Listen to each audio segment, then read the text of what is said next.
Bienvenue dans ce nouveau tutoriel Alios. Dans ce tutoriel, nous allons voir comment configurer la LPP afin de pouvoir générer vos fiches de salaire sur Odoo. Pour commencer, on va aller sur l'application Paye, puis sous Configuration et Assurance LPP. Une fois que ceci est fait, on va cliquer sur Nouveau. On va voir de nouveau ici que les champs obligatoires à renseigner sont le nom que vous donnez en interne à votre assurance, le numéro de client, le numéro de contrat, la société d'assurance et le code d'assurance sont quant à eux fournis par votre caisse de pension.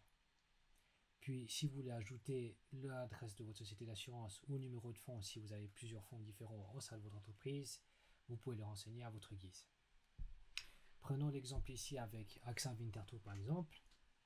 Nous avons fourni les détails obligatoires ici afin de pouvoir calculer une déduction sur un salaire. Puis, contrairement aux autres déductions salariales, elle ne se configure pas directement ici avec un pourcentage, mais avec un montant mensuel qui va être déduit et qui a été convenu avec votre caisse de pension.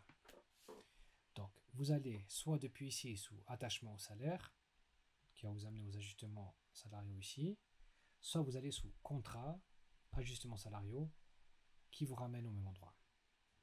Donc, si on va dessus, on peut en créer un nouveau. On va sélectionner un employé, par exemple Sébastien Schmitt, qui a une cotisation LPP mensuelle de 300 francs qui a été convenue avec votre caisse de pension. Ici, on va définir le type comme LPP. On va chercher LPP. On voit ici la déduction.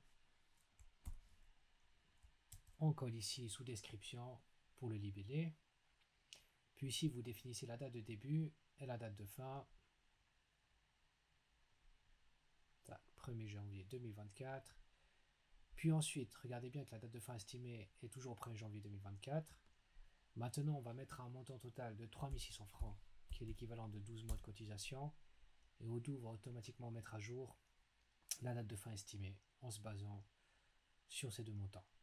Puis, il faudra cocher la case état remboursement afin que ce montant soit déduit du salaire de l'employé. Une fois que c'est fait, vous pouvez l'enregistrer. J'en ai un qui a déjà été complété ici avec toutes les informations. Et une fois qu'il est enregistré, il va être marqué comme en cours. Si pour quelconque raison, votre employé ne travaille plus au sein de votre entreprise, vous n'avez qu'à marquer cet ajustement salarial comme terminé, ou si vous changez de caisse de pension en cours de route, vous pouvez le marquer comme terminé et créer un nouvel ajustement salarial pour les fiches de salaire à venir. Puis, il y a la partie employeur qui est à configurer aussi. Donc, ici, elle a déjà été complétée avec l'employé concerné, le nom du libellé. Ici, pour choisir le type, bien sélectionner LPP partie employeur. Puis la date de début, on a mis 1er janvier 2024, 300 francs mensuels, puis un montant total à 3600 francs qui va vous faire une date de fin estimée d'une année plus tard grâce au calcul effectué ici. Puis pour la partie employeur, vu qu'elle ne va pas être déduite du salaire de l'employé, mais ajoutée comme un coût de votre côté, il ne faut pas cocher cette case état remboursement. Puis vous l'enregistrez, elle sera considérée comme en cours. Merci pour votre attention et à bientôt.